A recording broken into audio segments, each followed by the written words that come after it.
morning mga ka-Wonders! So this is Wonder J. Nandito pa rin tayo ngayon sa Vietnam. And currently, kakarating lang natin dito sa may Sapa, Vietnam. Bali yung Sapa, Vietnam, it's a 6-hour drive, bus drive from Hanoi. So kagabi, sumakay tayo ng bus papunta dito from Hanoi. And nag-book tayo ng bus transfer from Hanoi to Sapa via Klook.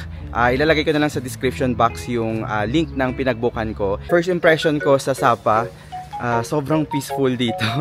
Ang tahimik. And ngayon umaga yan, 5:30. Marami ng mga nagja-jogging dito around sa lake nila. Para siyang Burnham Park dyan sa Baguio. And napansin ko pala dito, upon arriving, medyo malamig yung panahon. So parang Baguio talaga yung vibe niya. Kasi dun sa Hanoi, around ang weather doon is around 28 to 30 degrees Celsius. Dito chinek ko is around mga 24, 25 ganyan. Tapos minsan nagte 20 degrees pa rin pa nga eh, kaya medyo malamig talaga. Ayun, may mga pine trees pa dito. And look.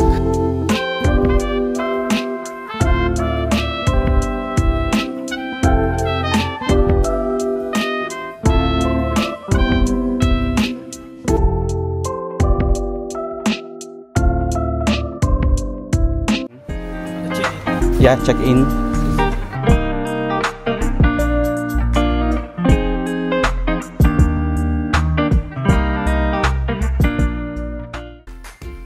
So this is our room here in Sapa, Vietnam. Look at that.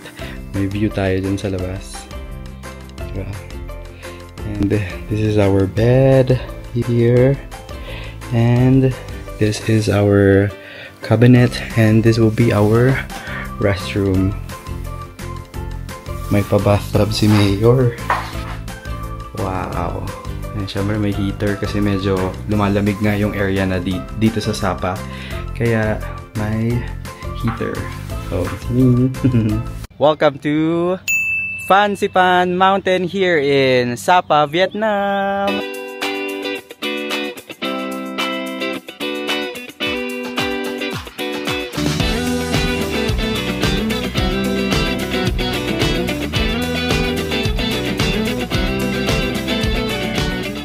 Hello ka-Wonder! So nandito tayo ngayon sa loob ng Sapa Station kasi nag-book ako ng tour ngayon dahil pupunta tayo sa may Sun World Phan Xipan Mountain. So Phan Xipan Mountain is the highest peak sa Indochina, or sabihin siya yung pinakamataas na peak sa may Vietnam, Cambodia, tsaka Laos. Okay.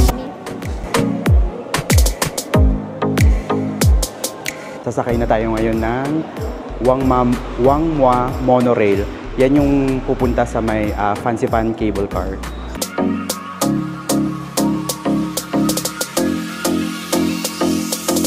Ito na yung cable car na sasakyan natin.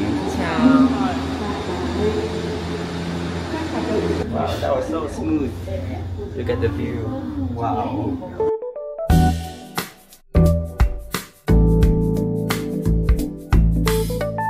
Baba na tayo ka-Wonder. So mga 20 minutes din na cable car na ride yun. After nyo bumaba ng cable car, may mga bilihan din pa rin ng pagkain dito.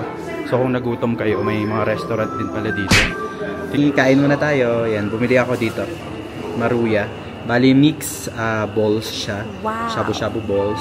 So this is 60 Vietnamese dong. So mga around 120 pesos. I get. Mainit. Oh my god, ang lamig dito. Grabe ang hangin. So, saan na ba tayo pupunta? Medyo foggy ngayon eh. Grabe. Lamig talaga. Buti talaga dito na kayo sa akin. So nakapila na tayo dito sa may funicular station na siyang magdadala sa atin sa pinaka-peak ng Phan Xipan. Medyo nagki-clear na yung fog. Pero yung dito sa area natin pero yung dun sa mismong view, hindi pa rin. Pero at least medyo nawawala na ng konti.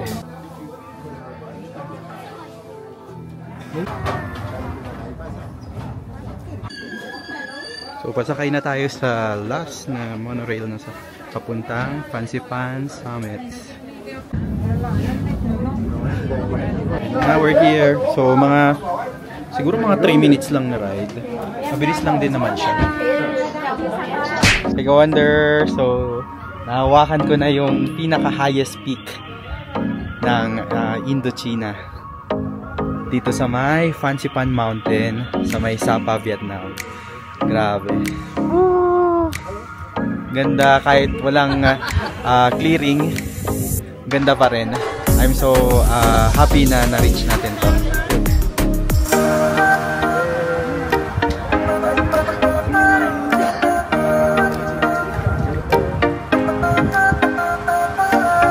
Gawa muna tayo ng TikTok na. Sobrang saya. Oh my God! Oh! Ang bilis gag! Hi ka-wonder! Andito pa rin tayo sa may Sapa, Vietnam at itatry natin ang Alpine Coaster 2. So kapag naghahanap kayo ng extreme ride experience na may ganito kagandang view, make sure na isama nyo ito sa itinerary nyo dito sa may Sapa, Vietnam. So for ticket, na-i-book ko ito via Klook. Explain ko na lang mamaya pero pakita ko sa inyo kung magkano kapag dito kayo bibili ng ticket. So Monday to Sunday sila open. So pwede ring mag-walk-in. So for adults, ang babayaran nyo is 200,000 Vietnamese dong or around 450 pesos. And for children or mga kids is 100,000 Vietnamese dong, so around 220 pesos. So sabi ko nga kanina, 'di ba, sa Klook ko to na book. So kapag Klook nyo na i-book to, ipipresent nyo lang yung QR code nyo dun sa ticketing booth, tapos i-reprint nila yung ticket nyo at ipipresent nyo yung ticket nyo dun sa may entrance area, tapos i-scan yung QR code. And that's it. Ganun lang kabilis. So yun yung sasakyan natin.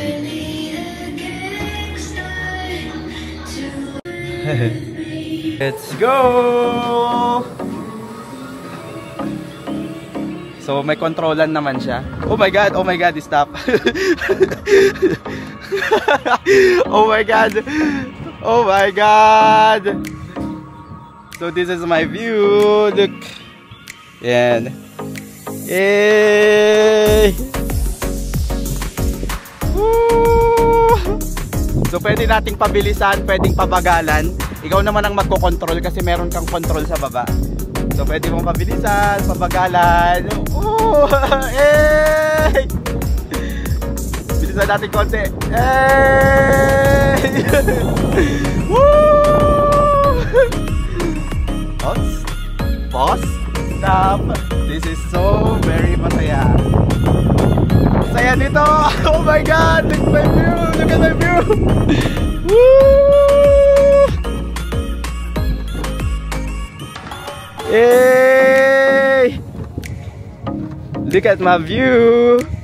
Yan, dyan tayo galing sa taas kanina. Ayan, nandito na tayo sa baba ngayon. Yay! Ang saya! Yay! Sobrang saya! Oh my God! Oh! Bilis! Ang bilis!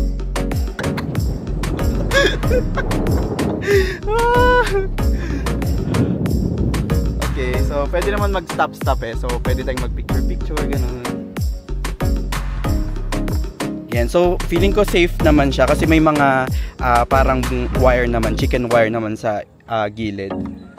Tapos ano ba itong nakasultan? Ayan, attention, curve. May mga parang sign naman. Yan, sharp curve daw to, so medyo slowly ka. So ikaw naman talaga magko-control eh. Tignan mo. Ayan o, ayan o. O para umandar, itulak mo. O para tumigil, medyo hilain mong pag ganun. So sobrang ano naman siya eh, safe naman. Wow! So tuloy-tuloy lang tayo. So maganda sana kapag ito yung view mo. Nandito tayo sa pinakataas na eh. Yung makikita mong view is yung mountain ranges dito sa may Sapa. Yung parang terraces nila dyan. So tuloy-tuloy lang tayo. Hey! Saya! Look! Hey!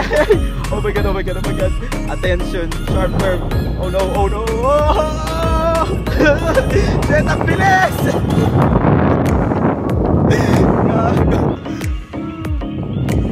What if na-stuck ka dito, no? Meron kong akyat.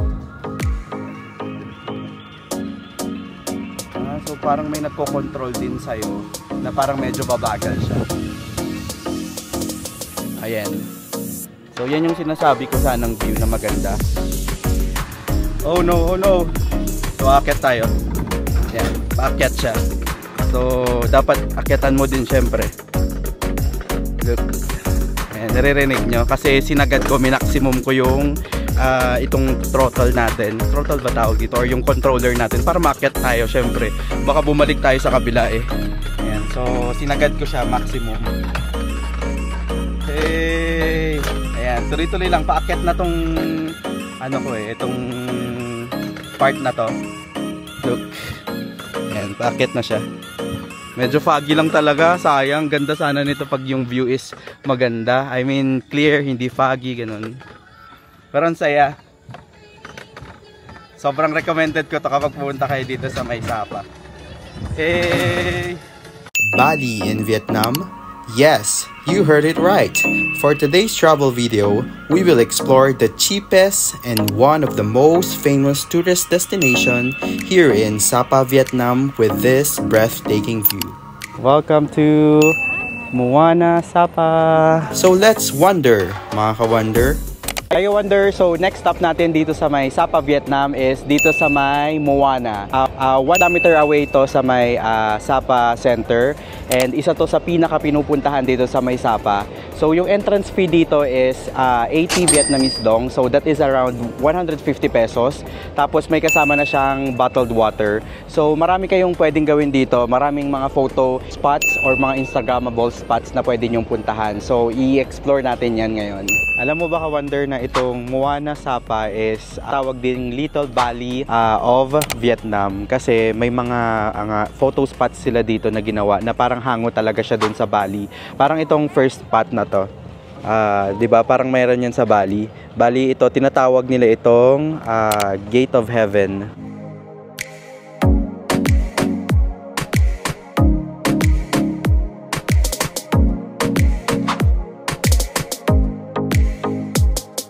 So ito yung view naman sa kapag pumasok kayo sa loob. Makikita nyo yung bundok ng Sapa. Ganda. So next stop tayo. Yan, tapos meron dito nakasulat love. Picture tayo.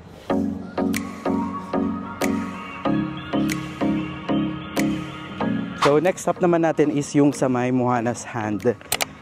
Pero bago yan, dito sa tabi niya kasi meron parang ganyan, parang bridge. Tapos yan yung Moana's Hand. And dyan tayo magpapa-picture and mag-take ng video.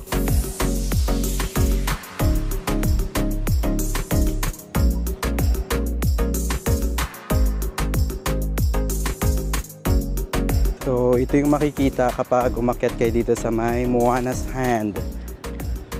Look at that view.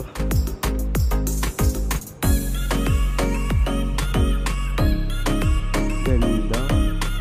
Parang rice terraces dyan sa Pilipinas.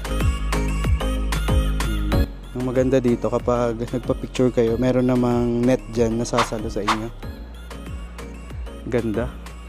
So next naman natin is dito sa may swing, Moana swing. May swing dito. And ito yung magiging view nyo. Yan. Yan. Try natin itulak. Ganyan kayo kapag magsiswing. Tapos yan naman ang view. Ganda. Yan. Tapos may mga ongoing construction pa sila dito. Siguro ito parang glass and ito is parang view deck din. And safe naman kasi meron ditong net sa baba. Ganda. Worth it naman yung 80 Vietnamese dong natin. So try nating mag-swing. Sakay tayo. Tapos meron din naman siyang safety. Okay, meron siya dito. Yan, lock. Here, ilock nyo lang siya dito para maging safe kayo. Tapos tulak nyo lang yung sarili nyo, di ba? 1, 2, 3. Woo! Hey! Woo! Tapos along the way pala, bumili ako ng pineapple kasi sobrang sarap ng pineapple nila dito sa may Vietnam. So this is 20 Vietnamese dong. So siguro mga 40 pesos. Tapos yung pinakasikat nilang, lagi kong nakikita sa daan, ito. Bumili ako ng isa. The chestnut yung tinatawag nila dito eh. This one is 5 Vietnamese dong. So parang mga 10 pesos. Para siyang hopya. Tapos ang laman niya is chestnut. Yan, medyo hindi sikat sa atin yung chestnut na pagkain eh. So dito ko lang nakita yan sa may Sapa, Vietnam. So tikman natin to. Sobrang mura. Sarap. Bali ganyan yung laman niya. Yan. Para siyang hopya, medyo dry lang siya. Tapos kapag binili mo to, ipapainit pa nila to para mas masarap. Tapos sa ibabaw niya meron siyang sesame seeds.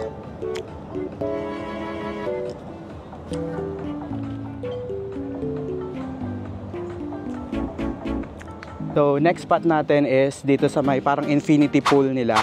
Tapos nilagyan pa nila ng parang piano. Yan siya. Overlooking ang mountain pa rin. So maglalakad tayo dito sa infinity pool.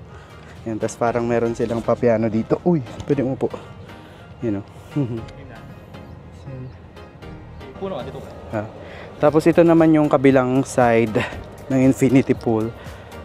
Ayan. Tapos yan din. Diyan lang tayo nagpa-picture kanina ng Moana's hand. Tapos dun yung sa may area ng swing. Tapos ito yung infinity pool. Tapos dito para sa mga lovebirds, pwede kayong magpa-picture sa swan. Cute. Yan, magkakatabi lang naman kasi sila. Yan na yung Heaven's Gate. Ito yung sa infinity pool. Yan, ganyan lang siya. Isang area lang talaga siya. So, mabilis lang to. Siguro feeling ko 30 minutes pwede na kayo lahat dito. Basta konti lang yung tao. Konti lang yung tao kasi weekday ngayon. It's Wednesday today. So, sobrang konti lang ng tao. Buti na lang kamo kasi para ma-enjoy natin yung place. Kasi minsan pag sobrang crowded naman na kasi nung place, ang hirap ng mag-tour, no? Ayan, tapos meron pa sila dito parang hanging bridge. Ayan siya, oh. Katabi ni Moana's Head. So, daan tayo. Nakakatakot yata. Ayan. So, daan tayo doon sa may hanging bridge. Hi, Kawander. Di ko alam kung nakikita nyo ako. Ay, matibay naman pala siya. Kala ko gagalaw-galaw. Okay, so last stop natin is dito sa may Moana's Head. Yan. So, based sa research ko, itong Moana na tourist attraction dito sa Sapa is hango dun sa movie na Moana. Hindi ko lang sure kung tama yung na-research ko, pero yun yung nabasa ko. So, yan siya, yung head niya. So, ang dami talaga ito. Sikat na sikat yan dito sa Sapa. So, tignan niyo yung detail niya. Bali, 6 meters daw to kataas yung ulo na yan. And sobrang ganda. Yung Moana ba yung ano? Na na na na na na na na na this calls me. Di ako marunong kumanta. And no one knows how far it goes. Di ba? Pero nasa bundok siya ng Sapa. Wala siya sa may beaches. So almost lahat naman na ng mga photo spots dito sa may Moana is napagpicturean ko na. Wow, meron pa pala isa last. Ito, may salamin dito. Ganda, oh, overlooking siya. Ganda. Tapos for me, sobrang sulit talaga tong puntahan itong Moana Sapa. Sulit na sulit na yung 80 Vietnamese dong nyo. So time check, it's already 12 noon at babalik na ako sa aking homestay kasi mag-check out na tayo. Pero hindi pa ako aalis dito sa Sapa dahil 10 PM pa yung ating bus pabalik naman ng Hanoi. So mamayang hapon siguro ang plan ko is magpunta tayo sa Cat Cat Village. So see you na lang ulit mamaya. Wow! Ito yung waterfalls. Wow, ang ganda dito. So, 850 ang deal niya, yung kwintas na to. Ang ganda ng dress ni ate. So, may cat-cat show din pala dito. Binild sila, pero parang bago pa kasi yung kulay niya. Parang hindi pa siya sobrang brown.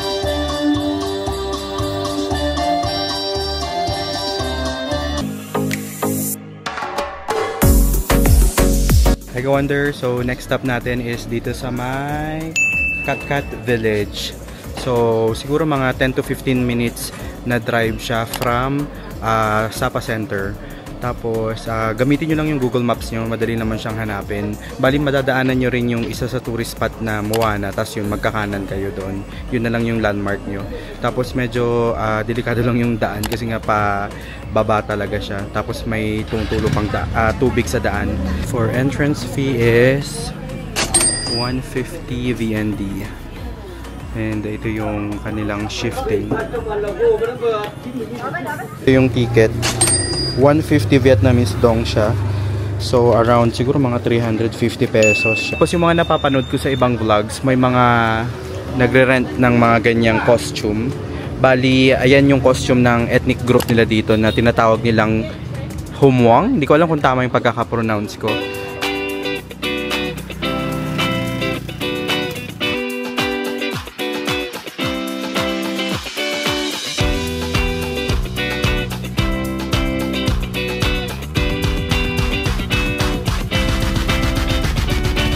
Hi ka-wonder, so nakabili tayo ng sing-sing kay ate. Come on. So 850 ang deal niya, yung kwintas na to. Ang ganda eh, tsaka itong sing-sing na ito. So kapag nandito kayo sa Katkat, pwede kayong bumili dito. Authentic yung kanilang mga silver, gawa ng father daw niya. Tapos ang daming mga magagandang design talaga. So good deal naman na. Nakatawad tayo ng parang siguro 100 yata. So at least okay na rin. So continue tayo sa pag-tour dito sa Katkat Village. Let's go! Yan si ate. Yan siya.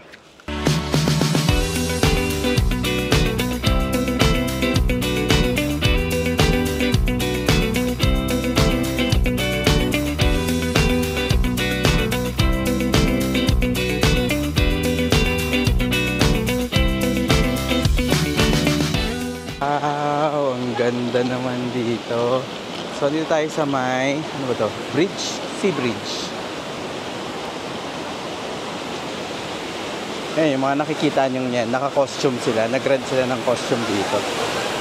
Ayan, dito yung waterfalls. Wow, ang ganda dito. Ayan, worth it naman yung punta. Look.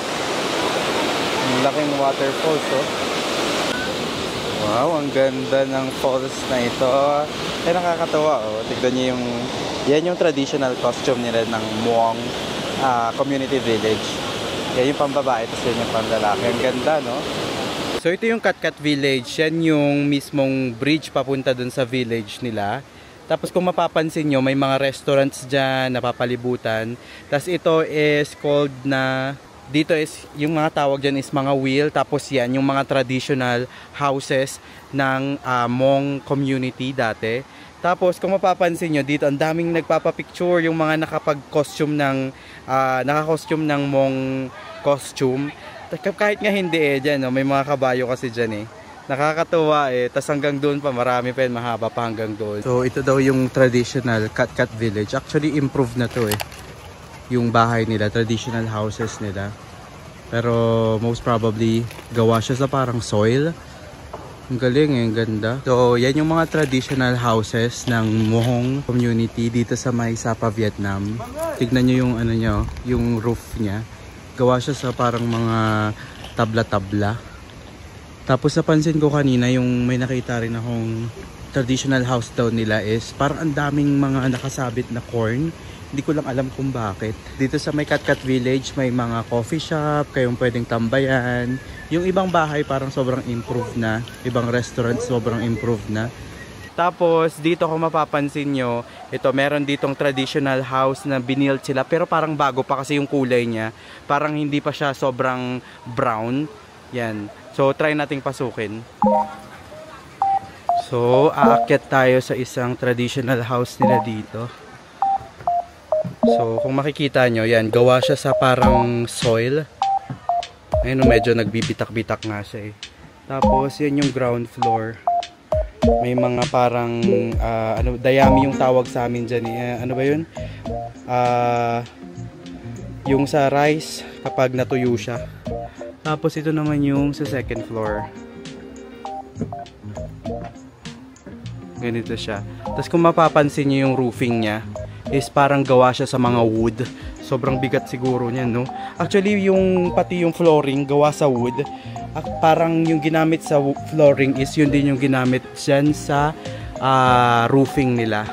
And kung mapapansin nyo yung walls nila is gawa siya sa parang mga soil na tinapal-tapal lang nila.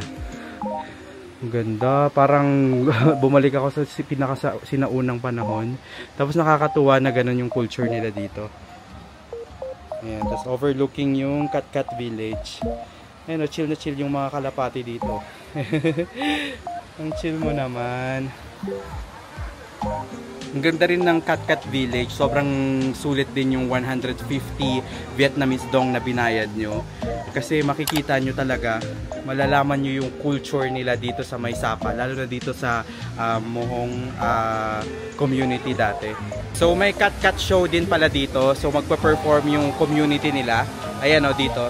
Kung saan tayo umakyat na bahay. Tapos yan, nire-ready na nila yung mga gongs nila.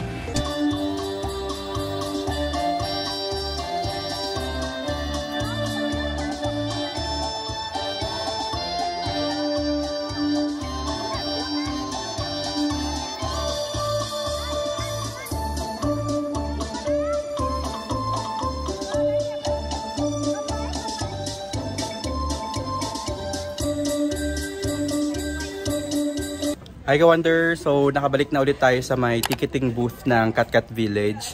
Actually dun sa mismong yung area kung saan may area ng Katkat Village. I mean yung pinaka sentro ng Katkat Village.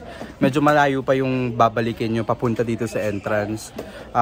Siguro mga 160 meters pa na akyatan, tapos may mga 120 meters pa na aakyatin ulit o na from highway papunta dito sa entrance. So may mga nag-o-offer doon ng may mga nag-o-offer ng motorcycle doon. Yung iba parang offer nila is around 100 Vietnamese dong. Yung iba pababa ng pababa ganun, hanggang sa mahahagal mo ng 50 Vietnamese dong papunta dito naman sa ticketing booth. So tip ko sa inyo is i-avail nyo na yung pinakamurang motorcycle paakyat dito sa entrance or yung pabalik dito sa entrance kasi matarik, tas may mga construction sa daan, tas yun maputik. So okay naman na yung 50 Vietnamese dong na babayad nyo papunta dito sa entrance. So ngayon is babalik na ako sa may city center ng Sapa para kunin yung gamit natin sa homestay, and siguro magdi-dinner lang ako and hihintayin na natin yung bus naman natin papunta naman ng Hanoi. Hi Ka-Wonder!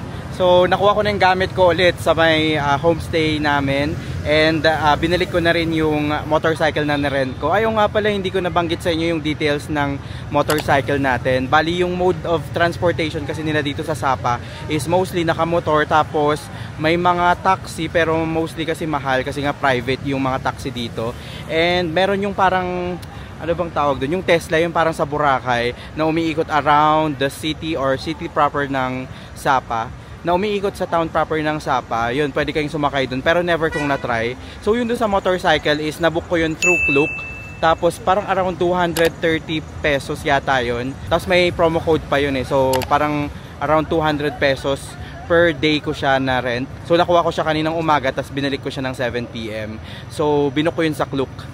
Anyways, nakapag-dinner na rin pala ako. And time check pala ngayon, it's already 8 PM. Tapos yung bus natin is aalis ng 9:30 sa may dito sa Sapa papuntang Hanoi, and 3:30 AM tayo makakadating sa may Hanoi, tapos diretso tayo ng Noi Bai International Airport sa Hanoi kasi pupunta naman na tayo ng Da Nang and Hoi An. So grabe yung trip natin sa Vietnam, ang dami nating pinuntahan. Anyway, sobrang ganda ng Sapa. Sobrang, siguro dahil din isa is yung sa weather, malamig yung Sapa, so sobrang chill. And also feeling ko yung 2 days and 1 night ko dito sa may Sapa is swak na yun para matour ko yung mga famous spots or landmarks and iconic tourist spots dito sa may Sapa. Bali iba rin yung vibe ng Sapa sa gabi. Sobrang vibrant, tsaka buhay na buhay yung kanilang lugar. So sobrang na-enjoy ko talaga tong Sapa. So kapag nagpaplano ka na pumunta ng Vietnam and may extra time ka, make sure na stop over ka dito sa Sapa dahil sobrang magiging worth it yung biyahe mo. Siguro dito ko na i-end yung vlog natin about sa Sapa, and see you na lang kapag pupunta na tayo ng Da Nang. So this is Wonder J saying bye bye mga Ka-Wonder, and see you on my next vlog. Bye bye!